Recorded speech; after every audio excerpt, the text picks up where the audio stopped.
Jaya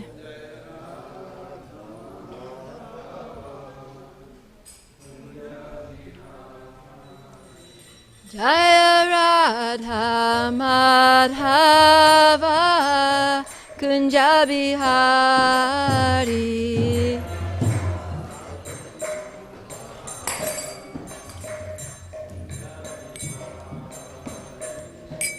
Gopi Jana Vallabha Girivardhari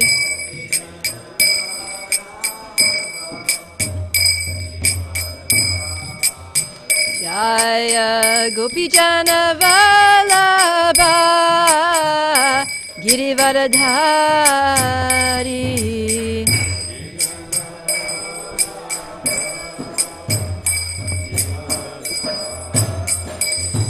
Yashodanandana Vrajajana Ranjana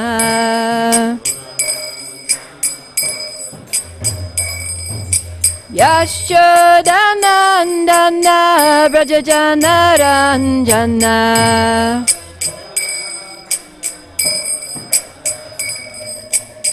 Yamuna Tira Vanachari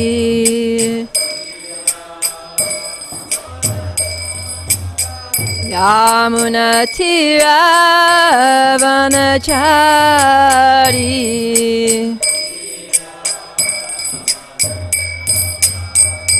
Jaya Radha Madhava Kunja Bihari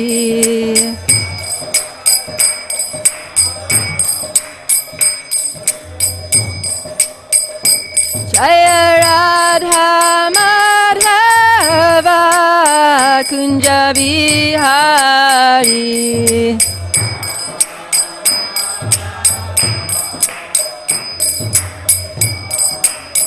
Jaya Radha Madhava Kunja Bihari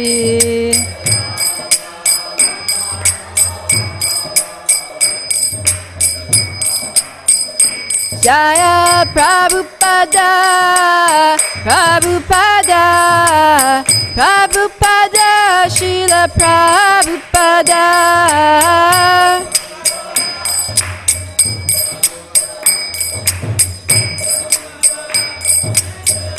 Jaya Jaya Prabhupada Prabhupada Prabhupada Jaya Jaya Prabhupada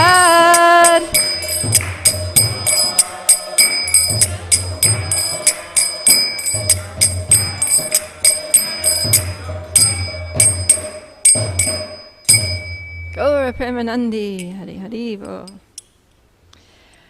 Om Namo Bhagavate Vasudevaya Om Namo Bhagavate Vasudevaya Om Namo Bhagavate Vasudevaya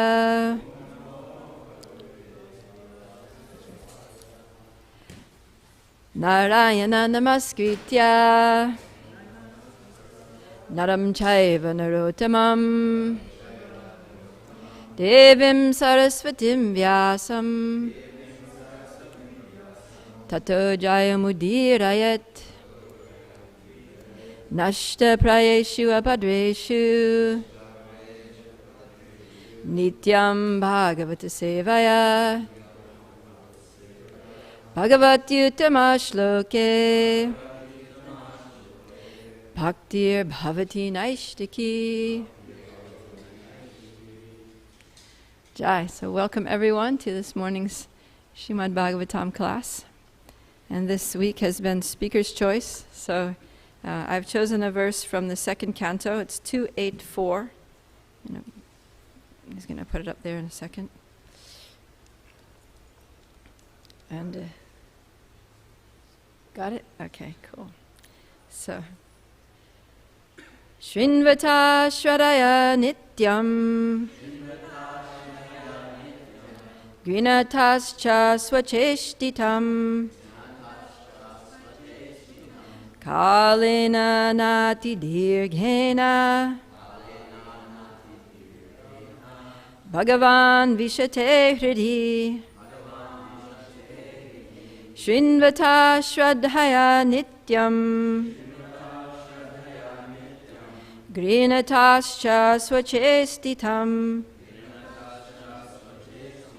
Kalena nati dirghena Bhagavan vishate hridi. Please chant. Shrinvata shraddhaya nityam Grinatascha swachestitam Kalena nati dirghena Bhagavan vishate hridi. Shrinvata shraddhaya nityam Grinatascha swatestitam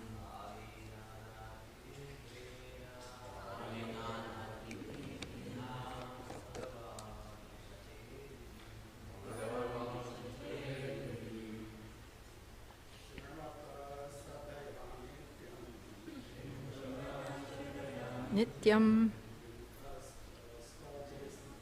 Grinatascha swachestitam Kalena nati dirghena Bhagavan vishate hridi. Okay, so let's do the word for word. Shrinvata, of those who hear. Shraddhaya, in earnestness. Nityam, regularly or always. Grinata, taking the matter. Cha, also. Swacheshtitam, seriously by one's own endeavor. Kalena, duration. Na, not. Atidirghena, very prolonged time. Bhagavan, the personality of Godhead Sri Krishna. Vishate, becomes manifest. Riddhi, within one's heart. So translation and purport by His Divine Grace, A.C. Bhaktivedanta Swami Srila Prabhupada Ki Jai. Persons who hear Srimad Bhagavatam regularly and are always taking the matter very seriously will have the personality of Godhead Sri Krishna manifested in their hearts within a short time. Please repeat. Persons who hear Srimad Bhagavatam regularly and are always taking the matter very seriously will have the personality of Godhead Sri Krishna manifested in their hearts within a short time. So, Srila Prabhupada's purport. Cheap devotees or materialistic devotees of the Lord are very much desirous to see the Lord personally without meeting the requisite qualifications. Such third-grade devotees should know well that material attachment and seeing the Lord face to face cannot go together. It is not such a mechanical process that the professional Bhagavatam reciters can do the job on behalf of the third-grade materialistic pseudo-devotee. The professional men are useless in this connection because they are neither self-realized nor interested in the liberation of the audience. They are simply interested in maintaining the material establishment of family attachment and earning some material benefits out of the profession.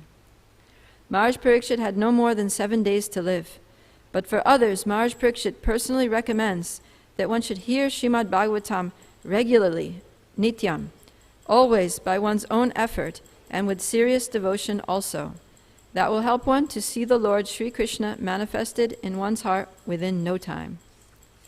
The pseudo-devotee, however, is very anxious to see the Lord according to his whims, not making any serious effort to hear Srimad Bhagavatam regularly and without detachment from material benefit.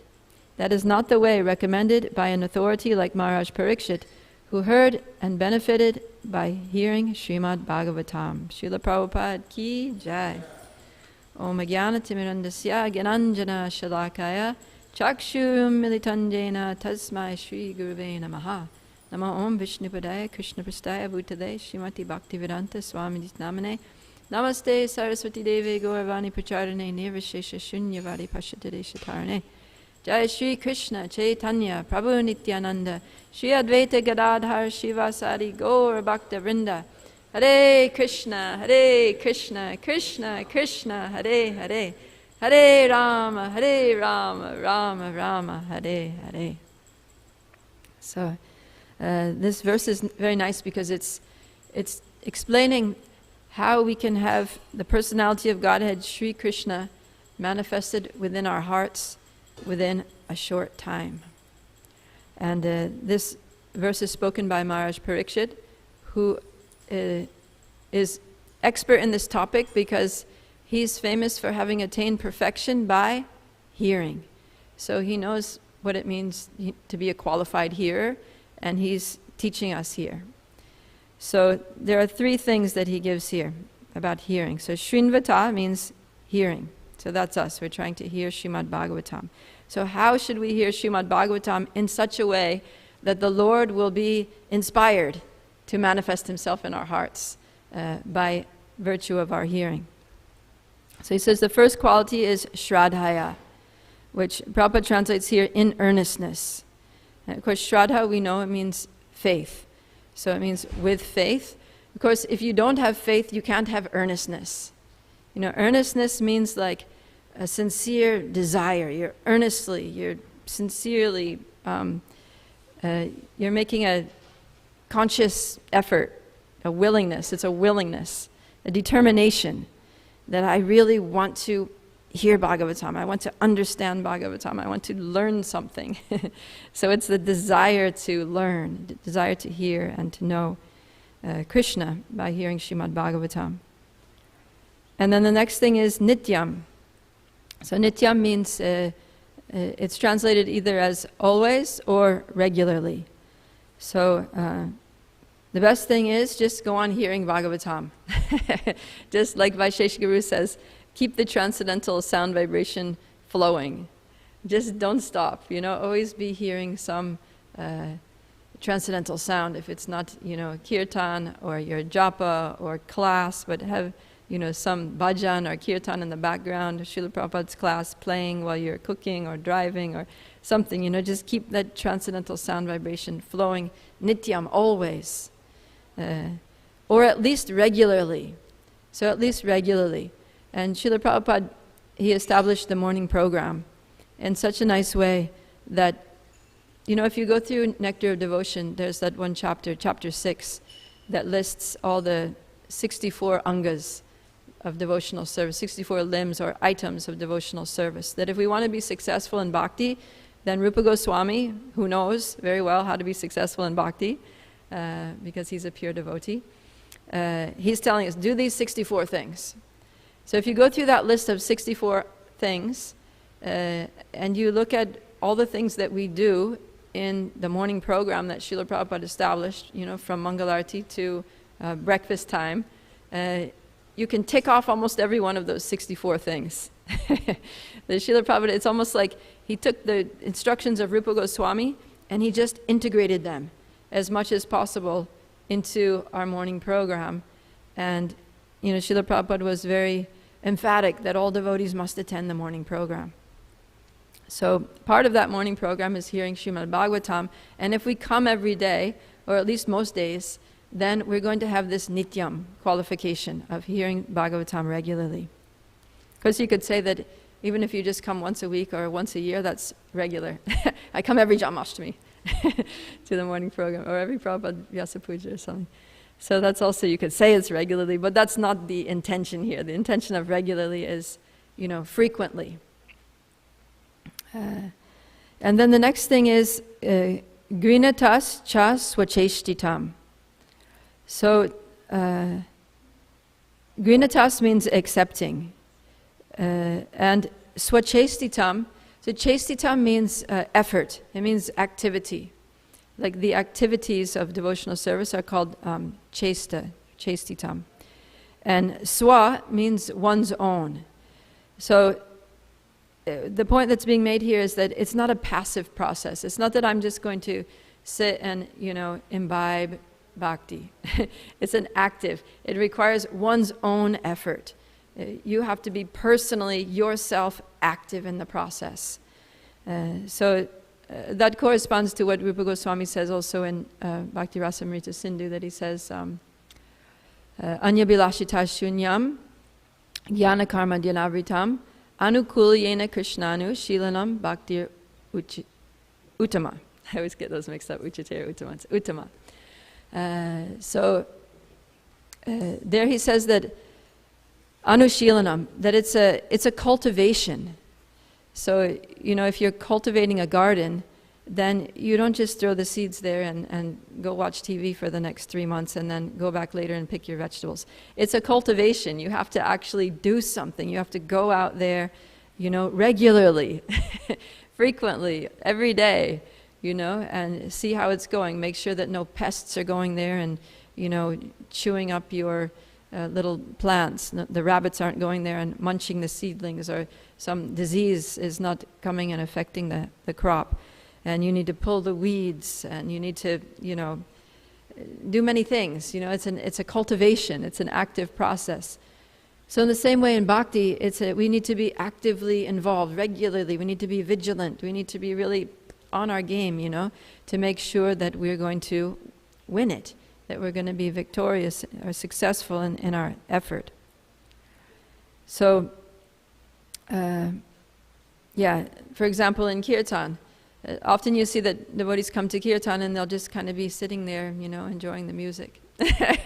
But they're not chanting, When it's time for the response, they're just kind of like, the lips aren't moving, So that's not swachestitam. Swachestitam means by your own effort. You actually have to sing in the kirtan. You actually have to open your mouth and engage your vocal cords and, use your lungs and emit some sound.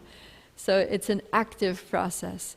And even in hearing Bhagavatam, so now, I'm speaking, I'm doing a lot of activity here, and it seems like it could be more or less passive, that I'm just listening.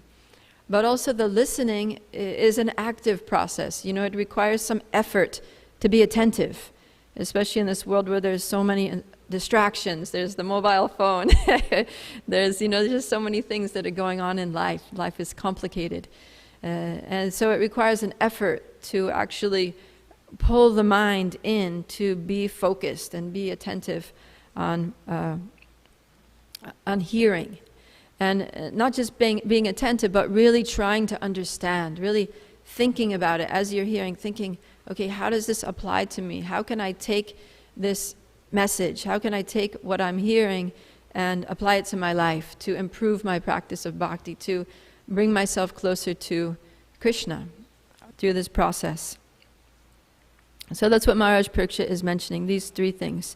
Shraddhaya, Nityam, and Swachestitam, that we hear Bhagavatam with faith, with an earnest desire to know and to learn, and then regularly, or if not always, and then in a very active way, not a passive way, but being very actively involved in the hearing process.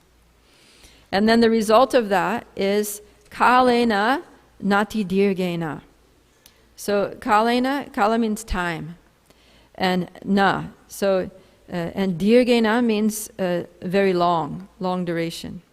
So he's saying that something will happen in a very short time, in not a long. He's saying in not a long time, in not a very long time, something will happen. What is that something?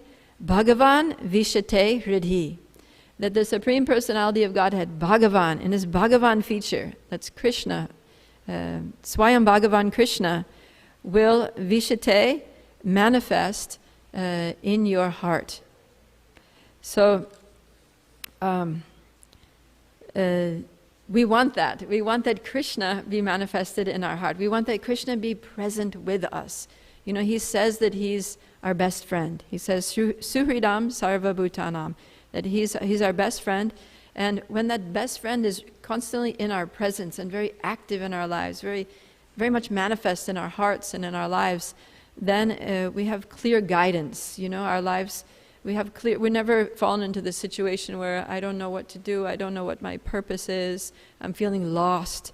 You know, sometimes we can feel lost even in spiritual life, not knowing what to do, what's the next step, who's good association, what should I do to please Krishna, how should I, you know, maintain my family.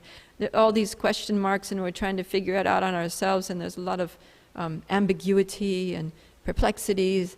But if Krishna is fully manifest in our hearts and as our best friend, as our eternal well-wisher, and also as the supreme controller who can do it all, you know, who's omniscient, who knows everything, and he's fully qualified and willing and able to direct us, then where's the question of lack of clarity? You know, it's going to be, our path will be, as Prabhupada says, self-illuminated by the grace of the Lord.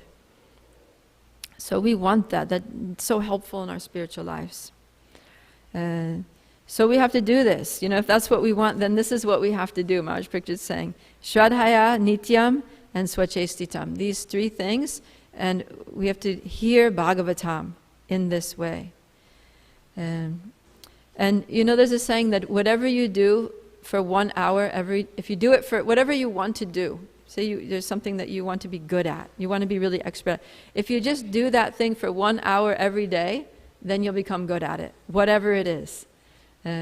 So in the same way, if we want to become expert hearers of Srimad Bhagavatam, if we want, which means basically that we want to become expert devotees, then we just need to do it every day for 1 hour. And that's what the morning program entails, is sitting down and hearing the Srimad Bhagavatam for 1 hour. Every day we're going to become very expert in Krishna consciousness. We're going to have a good connection with Krishna. We're going to have this illuminated path in spiritual life. And it reminds me of what Narottam Prabhu was talking about in class about intensity. And we were talking about what does intensity involve. And it came out, I think Sri Hari Prabhu made this point, or Jai Hari Prabhu made this point, that it requires like force. It's like force and frequency. So we know that like if you're working out, so Dayalu Haranam should know about this, he's a personal trainer. So he works out regularly, he teaches people how to work out in a way that they can achieve success in their physical fitness. So there's a relationship, there's a force-frequency relationship. You know that when you're working out, it's a combination of the force that you're exerting, so in other words, the amount of weight that you're lifting, the heaviness of it, and then the frequency, so how many repetitions you're doing, and also how many, you know, if you just do it once a year, you're not going to, even if you're doing like a lot of repetitions with a lot of weight, you're not going to become physically fit. But if you do it every day, right, you go every day to the gym, and you're using the right force, it's not too easy, but not too hard, and doing it, yeah, so force and frequency. You're using the right weight with the right number of repetitions that's for your level of physical fitness, and you're doing it with the right frequency, you know, like every day, or at least every couple days, or whatever is recommended. If you want to know, you can ask Dayalu. But there's a relationship between these two things. So the same thing with hearing Bhagavatam. If we want to become spiritually strong, if we want our spiritual muscles to grow, you know, which is helpful for us. These spiritual muscles help us to be resilient. They help us to be determined. They help us to have these qualities that are favorable for devotional service. You know, utsahan nishchaya dharyat, to be enthusiastic and patient and confident in spiritual life, for our faith to build. Then we need to really have these spiritual muscles so that whatever happens in our spiritual life, we're not going to be knocked off kilter. We're not going to lose our faith and determination in the process, or our faith in Krishna. So for that we need force and frequency, and that's exactly what Maharaj is saying. So the frequency is nityam, always or regularly. And the force, there are two aspects, two components to the force. One is an internal component and the other is an external component. So the internal component is Shraddhaya, means with faith, with an earnest desire to advance by the process of hearing Bhagavatam. And the external component is Swachestitam, that you're doing it, you're making an active endeavor, to be in the class, to be on time, to be prepared mentally and physically, maybe, bringing your book or a device that you can follow along with the verse, bringing a pen and a notebook so that you can make notes during class or something like that. So making an active, making sure that it's active and not just passive. And then if we do those, then, it may seem like a little bit every day, just 1 hour every day, even if there's many other things. We have to work, we have to take care of family and household and all these things. There may be many other things that we need to do. But just that 1 hour a day, you'll see, if you do it every day, then it makes a big difference. Like they say that water wears away a stone. That, even a little drop of water, but it's regularly, it's going to, make a hole in the stone eventually. And then, of course, if the force of the water, if it's not just a drop, but it's like, like a geyser blasting against it, then it's going to wear away more quickly. Especially if it's constant. So we need that, because we've been in the material world for so long. We have this mountain, you have this huge boulder in our heart of anarthas, and all the conditioning that's accumulated lifetime after lifetime in the material world. So we need this continuous stream of water, and we need it to be strong. So the Swachesita, we need it to be intense, we need it to be forceful and frequent. And the more it is, then the quicker this boulder is going to wear away, the quicker our anarthas are going to disappear. And of course this is all contingent on Krishna's mercy and the devotee's mercy, because it's not that just, of course we have to make an effort, but it's not that just by our effort that, things are going to happen. But according to our effort, then Krishna becomes inspired, right? It's just like, Krishna's a person. So just like we're people, if you see that somebody is struggling, but they're trying very hard to do something. Like we hear the story that Prabhupada gives of the determination that the little sparrow was trying to take the water out of the ocean because the ocean wave had come and washed her nest with the eggs in it into the sea. So little sparrow was going and trying to fill up her beak with water with few drops and going and putting it somewhere and taking another drop of water. So she was making a huge effort, and she was very determined. Her heart was really in it because her baby's lives depended on it. And it was just hopeless, it was hopeless that she was going to dry up the ocean and get her eggs back by her, in just small size. But Garuda, he saw, oh, my little sister bird, she's trying so hard, she's on such a mission, I should help her. So then Garuda goes down and he, goes to the ocean and he says, listen here, ocean, you give back those eggs or I'm going to take up the sparrow's work and I'm going to, remove your water very quickly. So then the ocean comes with one big wave and there's the nest with the eggs all intact and the bird's very happy. So like that, we're like the sparrow. We're making an effort. We're doing our best to try to hear the Bhagavatam, become pure, purify our hearts, reconnect with Krishna, be reinstated in our constitutional positions in the spiritual world. But it's a huge job, it's like we're like sparrows trying to empty the ocean. But when Krishna sees our endeavor, because Krishna is seeing, he's seeing everything. He's Upadrasta, he's the overseer as Paramatma. He knows what our intention is, and he knows what we're desiring, and he knows how much effort we're putting into it, and with the amount of determination that we have. He knows all that. He sees it at every second. So when he sees that we're really, really trying, but it's difficult, then he helps, just like Garuda. And so when Garuda comes down, then it's like, it's a done deal, like the ocean it just hands over the eggs. So in the same way, when Krishna is seeing our intense endeavor, seeing our faith and confidence in him, then he's inspired to help us. And then he kicks that boulder out of our hearts, with one fell swoop of his lotus foot. And it's just cleared away. So that's what he says, Sarva dharma parityajya mamikam sharanam vraja aham tvam sarva papebhyo mokshayishyami ma shucha. So he's like, yes, I know you've done so many sinful things.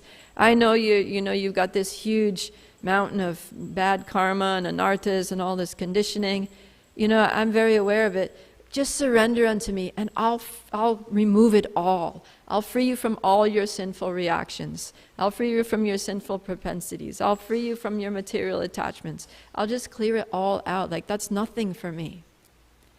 But the thing is that we need to convince Krishna that that's what we want. The problem is that we don't always want it. We want other things, right, from Krishna.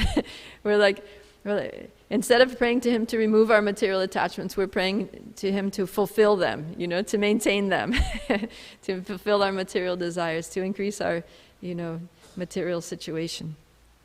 So we have to have our desire in the right place also. And sometimes that's what the problem is. So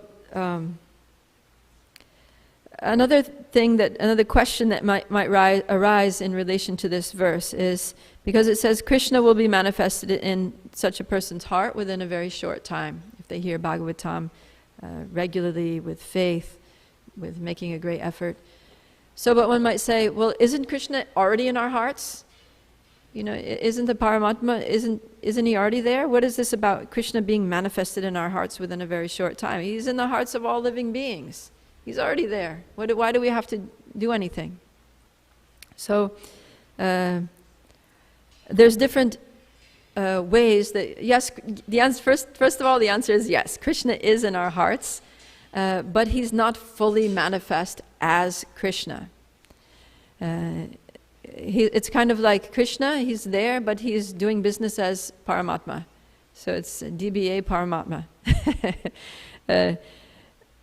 For people who are not interested in Krishna, then Krishna, he manifests only in his Paramatma feature. He partially manifests himself. And so the way that Krishna acts in his partial manifestation as Paramatma is different than the way he will act in our lives when he's fully manifested as Krishna in our hearts. And we see indications of this throughout the scriptures. So, as far as Paramatma, Krishna says in Bhagavad Gita 9:8, he says that this whole cosmic order, this whole cosmic manifestation is under me. Under my will, it's being created, manifested, and annihilated again and again. And then he says in the next verse that none of this affects me. That, I'm ever detached from all these material activities. And the significant Sanskrit phrase he uses there is udasina vad asinam. That I'm seated as udasina, as neutral. I'm just neutral. So Prabhupada there in the purport to Bhagavad Gita 9:9, he explains that Krishna in this Paramatma feature, in this neutral feature, is neutral. He's like a high court judge. So a high court judge, he's sentencing one person to death, another person he's awarding $1 million, and the high court judge, he does this all day, every day, day after day. One person's getting, some award, another person's getting punished. And then he goes home and eats dinner and talks to his family and watches a little TV and goes to bed. And next day he goes and sentences another person to 20 years in jail and gives another person, sets another person free. And he's neutral. It doesn't affect him. Emotionally, he's not involved. So Paramatma is like that.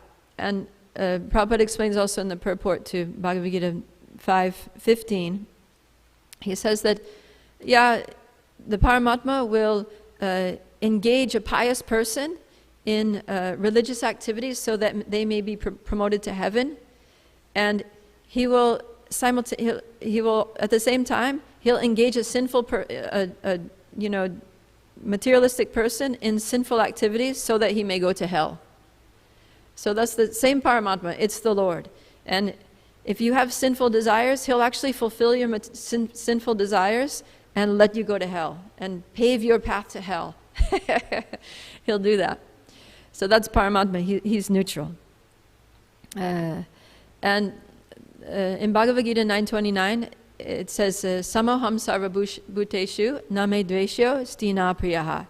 He says, I'm equal. I'm equal to all living beings. I envy no one. I'm not partial to anyone. No one's my friend. No one's my enemy. So someone might think, well, wait a minute. How is it the person he's sending to hell looks like he's his enemy, and the person he's sending to heaven looks like he's his friend? And Krishna's like, no, that's what they wanted. That's what they got. I was just, fulfilling their desires. And that's what he says in Ishopanishad. He says that Ishopanishad says that the Lord is the self-sufficient philosopher who's been fulfilling the desires of everyone since time immemorial. So that's Paramatma. Paramatma is just, he sees the desire, he's in the heart, he sees the desire, and he checks out the karma. Okay, do they have the karma, the good karma to fulfill that desire, or the bad karma to fulfill that desire? If so, then there you go, you got it. So that's how Paramatma works. And he's not affected. It's just all this material stuff, he's just not affected. Heaven, hell, it's all material world. Sinful activities, pious activities, it's all material activities. Krishna doesn't care. He's just like, whatever. Paramatma, you deal with it. I don't want to be involved in that stuff. So that's the difference between Krishna and Paramatma. So as long as it's only Paramatma who's active in our hearts, then we can still end up going to hell. We can still end up suffering in the material world, or even going to heaven, and we're still in the material world. So it's risky. If only Paramatma is involved in our life, it's risky. We could end up anywhere. But if Krishna is involved in our life, if Krishna is manifested in the heart, that's a different story, because Krishna is not neutral. So the first part of that verse, 929, is talking about Paramatma, the first two lines, Samoham sarvabhuteshu name dveshyo stina priyaha. And then the next two lines, Ye bhajanti tu mam bhaktya mai te teshu chapyaham. That's Krishna. This is how the acharyas explain it. The first two lines, that's referring to Paramatma. The second two lines, that's referring to Krishna. So what's Krishna saying in those second two lines? Ye bhajante tu mam bhaktya mai te teshu chapyaham. That there's a but. So the word tu there means but. So, but one who worships me with devotion, ye bhajanti, one who does bhajan, who worships me, who serves me, who chants my glories, who wants to share their life with me, who opens their heart to me, to that person, mai te teshu chapyaham. That person is a friend, is my friend, is in me, is a friend, is in me, and I'm also a friend to him. So, in the first part, Paramatma, he doesn't have any friends or enemies. But Krishna, but one who worships Krishna, Krishna says, that person becomes my special friend. And so then, that's what it's talking about here, that Krishna becomes manifested in the devotee's heart. And then when that happens, then it's different. The way that Krishna in the heart responds to us is different from Paramatma, because Krishna wants us to make spiritual advancement. He wants us. Of course, the reason that Krishna appears in our hearts is because we showed that we wanted him. We showed by our hearing Bhagavatam regularly, always, with faith, with great effort to understand and connect with Krishna by hearing Bhagavatam. When we express that desire, then Krishna appears in our hearts to fulfill it, to fulfill our desire. And so then if we have a sinful desire, if we have some material desire, then Krishna will be like, in the heart, he'll be like, no, you don't want that. Or if it's a very strong desire and we just can't, we're not listening to Krishna, we're just, doing it anyway, then Krishna will fulfill desire in such a way that we never want it again. He'll just he'll just make us so miserable by the fulfillment of that desire, or even the effort. Like even when you first start to pursue the desire, it's just like boom, you just get kicked and punched and beat up by the material energy so bad that you're like, oh, what was I thinking? I'm so sorry, Krishna. So like that, Krishna, he removes the desires. He does us a favor. Whereas Paramatma might have been like, all right, here you go, here, get what you want, go to hell and suffer, that's okay. Krishna's like, no, I'm not going to fulfill the desire because it's not good for your spiritual life. So that's the way that, Krishna's a little different. And so we want that, we want Krishna to appear in our hearts. We want him to manifest, because then he's going to help us and he's going to guide us to good association. Even if it wasn't our karma, to have the association of devotees, to, even we were born in a very, very low family. It was never our karma to be a Brahminical person, to be a priest, to go on the altar and worship the deity, But because that's favorable for our devotional service, Krishna, he doesn't care about karma. He's like, this is my devotee. And no question of karma anymore. And he's just going to engage us in those processes that are going to help us have a personal connection with him. So somebody who by their birth, by their karma, by their astrological chart was completely unqualified to, come near the deity or to have devotee association, to have, a good devotee partner in life, like a spouse in life. But Krishna will give that to them to help them, because now this person is Krishna's friend and Krishna really cares, and he's helping. So he'll guide from within the heart, he'll guide the person towards association, towards relationships, towards service, towards an occupation which is not degrading, and all these things. He'll help us in all these ways. And eventually, just taking it a little step further, we can go to the next verse where it says that when we hear a Bhagavatam with these three qualities that Maharaj Parikshit is saying, then what happens, the next verse, text 5 says, Pravishta karna randrena, when the sound vibration of Bhagavatam enters the holes of the ears, through someone who's hearing in the right way, then swanam bhava saroruham, dunoti shamalam Krishna, salilasya yatasharat. So the first thing that happens is that when Krishna manifests in the heart, the first thing he does is he cleans. He cleans the heart. Dunoti shamalam Krishna. So Krishna, shamalam means all the dirt. It literally means dirt. So the dirt, as Prabhupada explains here in the translation, is material qualities like lust, anger, avarice, and hankering. So, and dunoti it literally means to wash. Like dunoti, it's like the same thing like in India, there's the dhobiwala, the guy who washes your clothes. So dhobi, dunoti.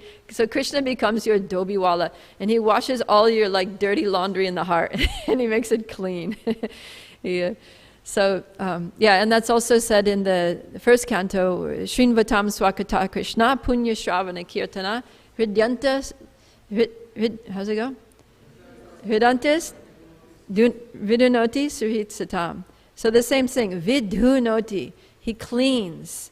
The Krishna who's situated in your heart, he cleanses the desire of material enjoyment from the heart of the person who has developed the urge to hear his messages, which are virtuous when properly heard and chanted. Yeah, so the word there is, I'm mixing up two verses. But yeah, he cleanses the desire. So the same point is being iterated in these two verses from first canto and second canto. Dunoti, that Krishna cleanses the heart. So he cleans away all these things. Like I'm saying, with his lotus foot, he kicks away this big boulder of anarthas. So that's the first thing, he cleans it. And then when the heart is pure, then Krishna does another thing. It's like next phase of action. Krishna is very active in the heart. He springs into action. Krishna is a very active personality.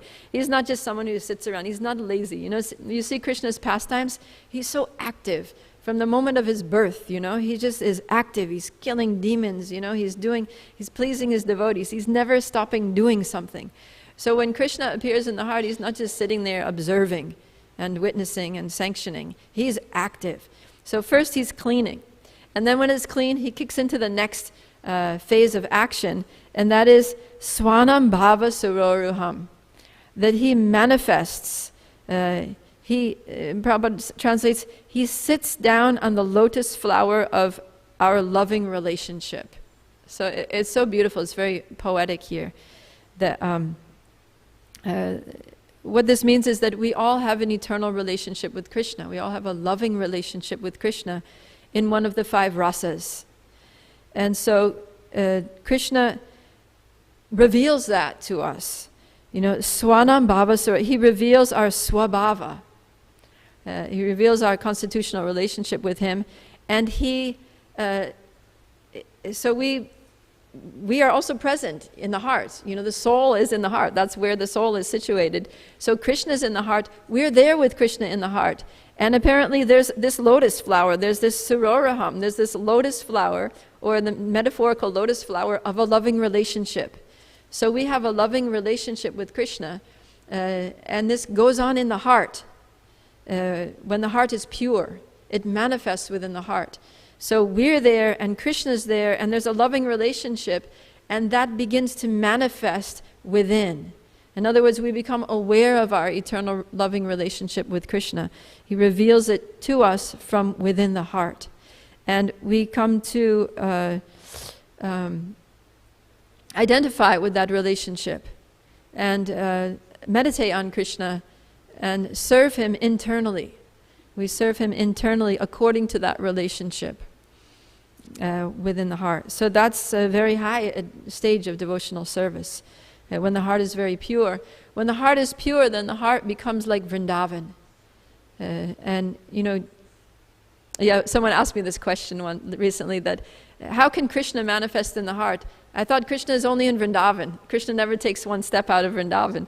So I said, yeah, when your heart is pure, that's when Krishna manifests. Then the heart is like Vrindavan.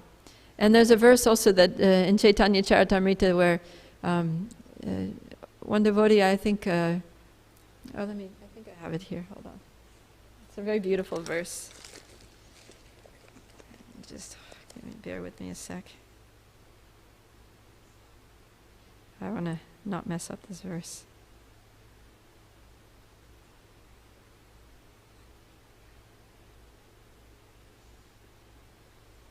Okay, so this is CC Madhya 13:137. This is Lord Chaitanya. I think it's Lord Chaitanya. Yeah, this is Lord Chaitanya speaking to, must be Sanatan Goswami. He says, this is the translation of the verse. Speaking in the mood of Srimati Radharani, Chaitanya Mahaprabhu said, "For most people, the mind and heart are one. But because my mind is never separated from Vrindavan, I consider my mind and Vrindavan to be one. My mind is already Vrindavan, and since you like Vrindavan, will you please place your lotus feet there? I would deem that your full mercy." So Lord Chaitanya is making this point that when the heart is pure, when this boulder of anarthas is kicked away by the mercy of Krishna, when all the anarthas are gone, then the qualities of in the pure heart, then Krishna is manifest, and the soul is also manifest in all of its glory. In all of the 26 qualities of a devotee are manifest there in the heart. And so the heart becomes pure like Vrindavan, because if you look at Vrindavan and the mood of Vrindavan, the mood that the Brajavasis have for Krishna, it's such pure devotion, so much love and selflessness, and just all the qualities, all the 26 qualities of devotee manifested in full, intensely. Those to at least a small degree become manifested in our own hearts, and the heart becomes like Vrindavan, because that's the mood of Vrindavan, is the mood of devotion and the mood of selfless love, the mood of pure, spontaneous, loving service. That our hearts become full of that mood. So when the heart is full of that mood, then the heart becomes Vrindavan. And Krishna, like Lord Chaitanya is saying, since you like Vrindavan, Krishna likes Vrindavan. That's why he stays there. So when our hearts are like Vrindavan, full of that mood of pure, spontaneous, loving, selfless service, then Krishna likes that, and he'll be there. He'll come and be there. And he'll stay there, because he doesn't leave Vrindavan. He doesn't take a foot out of Vrindavan. So he won't take a step out of our hearts. He'll be there always with us, as long as we maintain that mood of loving service. So let us aspire for that. And it's all achieved. We can achieve this by hearing Srimad Bhagavatam in the right mood. So this is repeated so many times in this verse, in that verse, in another verse, that by hearing Srimad Bhagavatam in this way, Shraddhaya, Nityam, and Swachestitam, with faith, with earnestness, regularly, if not always, and then with an active endeavor to really take it in and apply it and assimilate it, understand it and live it, then Krishna will manifest, and he'll clean our hearts, and our pure soul, our pure self will manifest. Our pure loving relationship with Krishna will manifest, and we can be absorbed in that within our hearts in a very short time, if we just do it properly. So, Jai. Thank you so very much. And any questions or comments? Yes, Krishna Chandra Prabhu. So in the process of devotional service, I was just wondering, when is the stage where Krishna manifests himself as the spiritual master? Mm. Because the spiritual master is also a person who, without the blessings of the spiritual master, we can't have good devotional service. Yeah. So, what is the stage in which Krishna decides to manifest himself as the guru coming into our life? Mm-hmm. Yeah, that's a good question, because the guru is a representative of Krishna, and not everybody gets a bona fide spiritual master, right? A lot of people don't get a spiritual master at all. A lot of people get a bogus spiritual master who will cheat them. So how is it? At what stage? So the stage where we take an interest in spiritual life, right? Where Krishna sees that we have a desire to come closer to him. So when we express that desire through an ardent search for spiritual knowledge, through a prayer to know God, to know who we really are, if we're sincere, then Krishna sees that, and Paramatma sees that, and then he'll arrange a connection with the right person, with the spiritual master who, can help us, who has what are the 3 qualifications for good association? That the person is accessible, the person is affectionate, and there's one more. Does anybody know? Can't remember. Anyways, I heard this from Satchidananda Swami recently in a class. But yeah. But anyways, we'll get a suitable spiritual master. We'll get a spiritual master who we can connect with, that we resonate with. When they speak, it inspires us. And that person has affection for us, which means that they really care. They want to help us, and have a personal relationship with us, and that they're obviously capable of guiding us. So, yeah, that can happen very early on in spiritual life, as soon as we have an interest, and then the more we reach out, to that spiritual master, and hear. In the same way, with the same qualities of hearing Srimad Bhagavatam, to hear from the spiritual master, because of course the spiritual master is speaking, Srimad Bhagavatam, is giving the same message, it's not a different message. So the spiritual master, whatever the spiritual master instructs, is also, based on Bhagavatam. It's based on Shastra. So, yeah, then by hearing from the spiritual master, then gradually Krishna becomes more and more manifest. Because even in the beginning, the relationship with the spiritual master, there's only so much the spiritual master can tell us in the beginning. Spiritual master is going to tell us things like, come on, you got to wake up early in the morning, you got to stop, eating out at restaurants, or, like that. So maybe in the beginning, the instructions are just basic, just kind of like getting into a spiritual routine. He's not going to reveal very intimate, confidential aspects. Even, Krishna in Bhagavad Gita, even though Arjuna is already a devotee, but because Arjuna is in material consciousness, Krishna he's not revealing, the conclusion of Bhagavad Gita until the end. He's talking about karma kanda, he's talking about demigods, he's talking about, all this stuff, in the beginning of Bhagavad Gita. And then he gradually keeps giving more and more confidential knowledge. And he says so. He's like, because, of this, now I'm going to reveal something more confidential. Now I'm going to reveal something more confidential. Why? Because you stayed on the line. You didn't leave yet. You know, so spiritual master first, he'll guide us in some, basic ways. Okay, if you want to be a spiritual person, this is what you do. Wake up early in the morning, chant the Maha Mantra. Come to morning program, stop eating food that's not offered to Krishna, like that. And then if you do that and you show, seriousness, okay, now I'm going to give you something more confidential, and now I'm going to give you something more. It's a gradual. The same thing, the revelation of Krishna's manifesting in the heart is also gradual.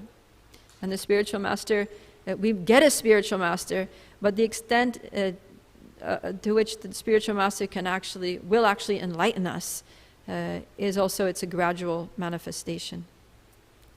Does that make sense?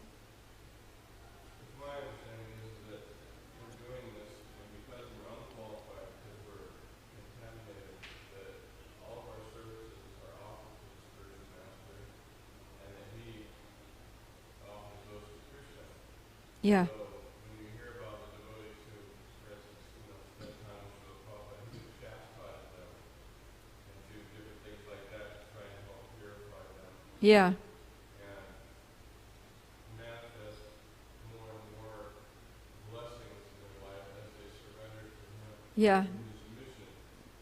So I think that our self-realization is dependent on how we surrender to the mission of the spiritual master. Yeah. According to the Chaitanya Charitamrita, that seems to be the process of surrender. It means to surrender to the mission of the spiritual master, which is the mission of the Lord. Yeah. So our actual, we sing these prayers every morning that everything depends on the spiritual master. Yeah. Not, some of it doesn't. No, it's not like that. Everything is dependent on the mission of the spiritual master. All of our advancement, everything is dependent on that submissive service attitude to the spiritual master. Everything is dependent on that. So I think that should be a little, in my mind, that's what was, I was thinking of the group we just saw. Mm-hmm. That are, so it's most important for us to come to the point where we accept the spiritual master and follow the instructions of the spiritual master. Yeah, and that's We're doing this because we're following Prabhupada's right. instructions. Exactly. It's not disconnected. None of it's disconnected. It's all completely connected. And Krishna shows his mercy, Yasya Prasada, Bhagavad Prasada, by revealing to us the spiritual master. The spiritual master reveals Krishna to us.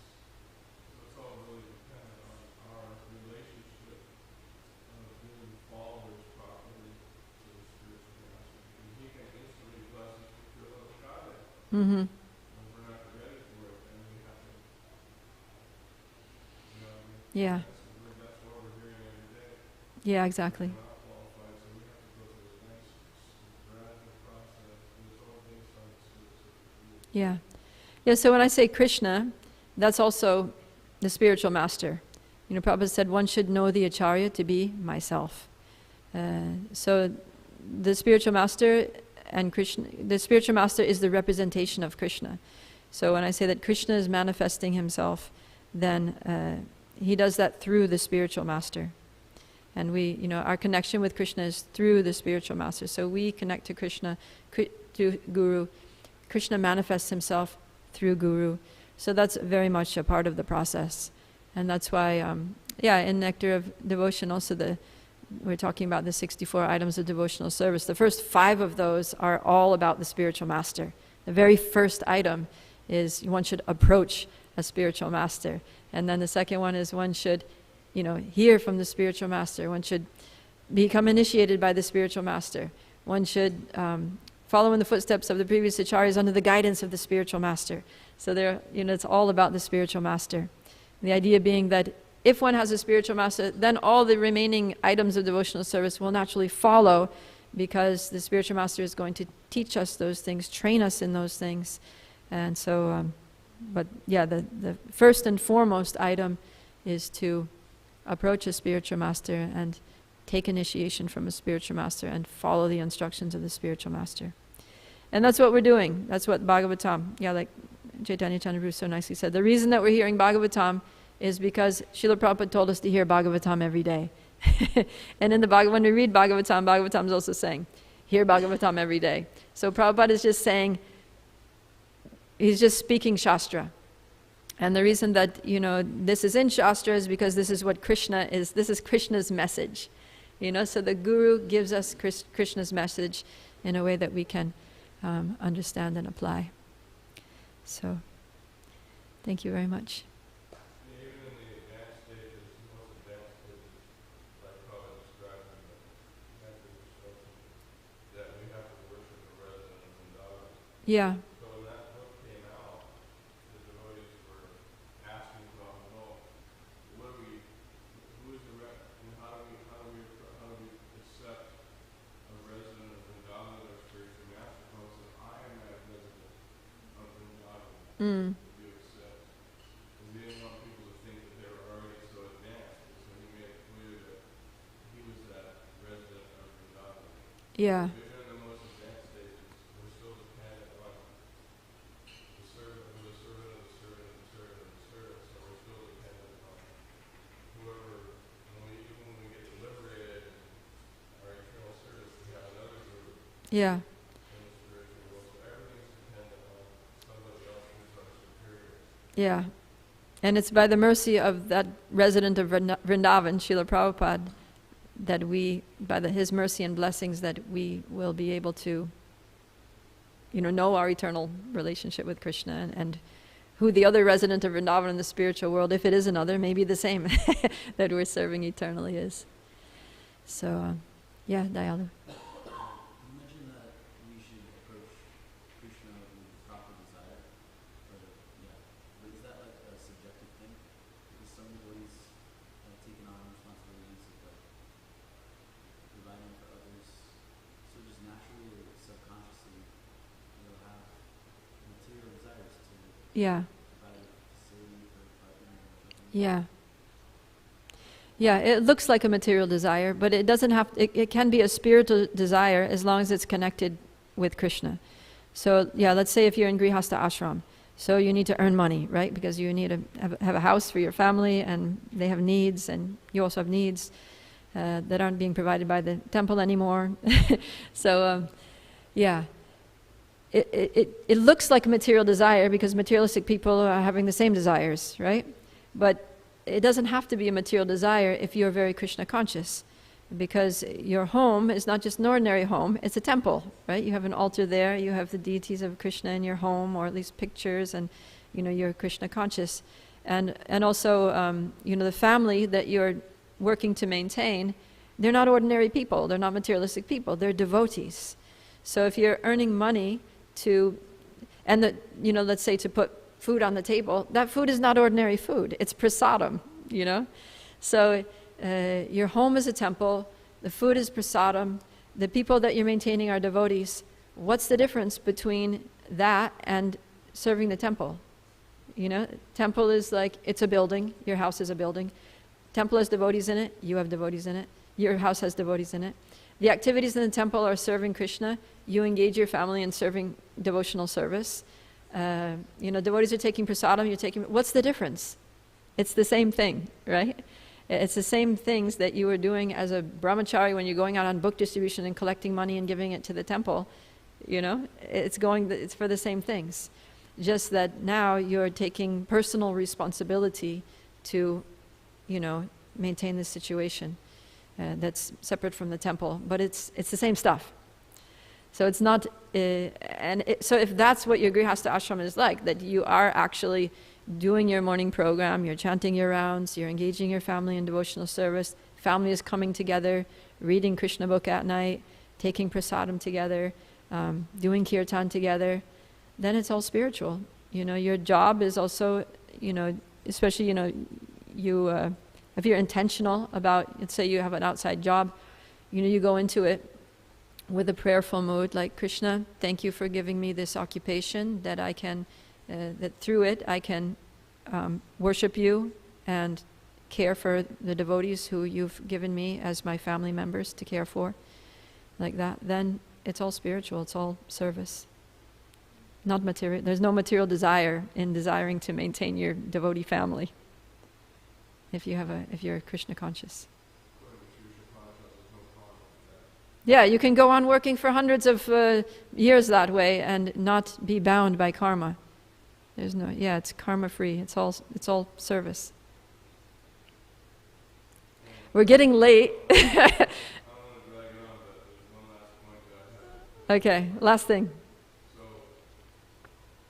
we sing also the verse that establishment of devotional services for people who are with the handling responses of the tax and the local fact. So, how is that service manifest? Because that's one of the, I think for the relationship with the agency, that service, how does that manifest? How does that start? How does it happen? How does that service manifest? What is our response? You know, is it clear? You're referring to Nasta Prayashu Abhadreshu Yeah. by regularly hearing Srimad Bhagavatam? What does it mean that service is established as an irrevocable fact? That's kind of what one of the goals is that that's yours also. I mean, it means you come to the stage of nishta, at least, that fixed, like steadiness, where, it's a stage right after anartana vritti. So yeah, that verse is talking about how nasta prayeshu abhadreshu, that all the abhadra, all the inauspicious things, all the problematic, material, sinful, whatever, bad things in your life, nashta, they're destroyed. Nashta prayeshu abhadreshu by nityam bhagavata sevaya, which is what we're talking about today. Nityam, always regularly hearing Srimad Bhagavatam and serving the pure devotee, spiritual master, other devotees. Then nashta prayeshu abhadreshu nityam bhagavata sevaya bhagavati uttama shloke bhaktir bhavati nashtaki. So yeah, it becomes established as an irrevocable fact. So after anartana vritti, so after by hearing Srimad Bhagavatam, serving the pure devotee, all these anarthas are destroyed. Because what makes us unsteady in our devotional service is the anarthas. Right? Like one day you're fired up, next day your material desires have you like totally sent you in a tailspin. Right? So, but when those material desires are gone, all the anarthas are gone, then there's nothing left but service. There's nothing else to do but service. You don't have anything else, there's nothing else that you want. And then you're steady in your service and you're fixed. And then the next thing is ruchi, that you get a taste. So by that being steady in service, you get a taste for service. So when you have a taste for it, it's like you can't give it up. You become addicted to that service. It's just like nobody can take that away from you anymore. It's just like, this is my life. I'm not doing anything else. I don't identify as anything else. I'm just Krishna's devotee. And so it's irrevocable. At that point, it's irrevocable. Of course, unless someone, commits a very grievous offense, Vaishnava aparad, that's the only thing that can really upset it at that point. So, yeah, that's what it means.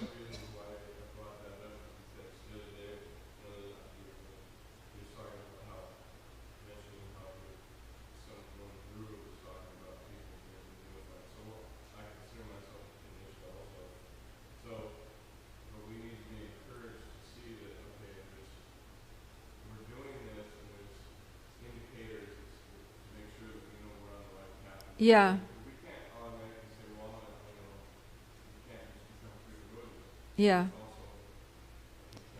It's a process. It's step by step. So there's a very helpful book is for knowing, like kind of monitoring your progress in devotional service is Madhurya Kadambini by Srila Vishwanath Chakravarti Thakur, because he goes through these stages, from Shraddha all the way up to Prema, and he gives quite detailed descriptions of each stage and sub-stages within the stage. It's a good way to read that, and you can really determine where you're at in Krishna consciousness in your development. It's like sometimes we see people dressed in clothes well, they should be on a certain standard, right? But then you look at a good child, like a little baby, you can't say, look, grow up and start running. Yeah. Yeah, we have to practice. We have to be realistic. Yeah. Okay, where are we?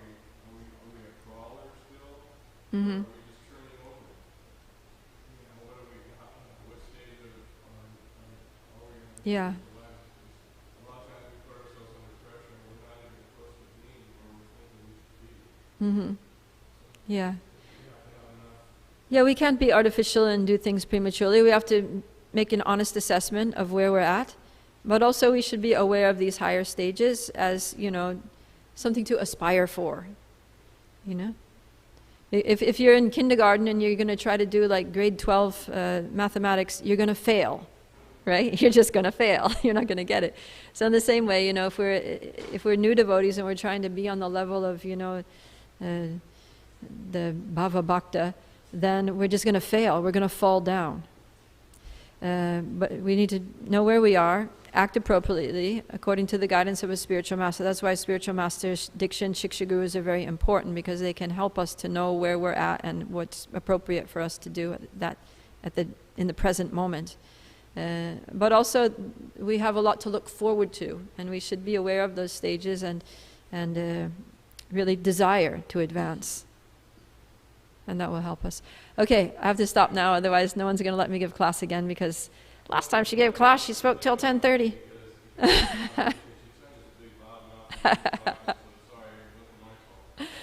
Grantaraj Srimad Bhagavatam ki jai, Srila Prabhupada ki jai, Samaveta Bhaktivinoda ki jai, Nitai Gaur Premanandi, Hari Bo.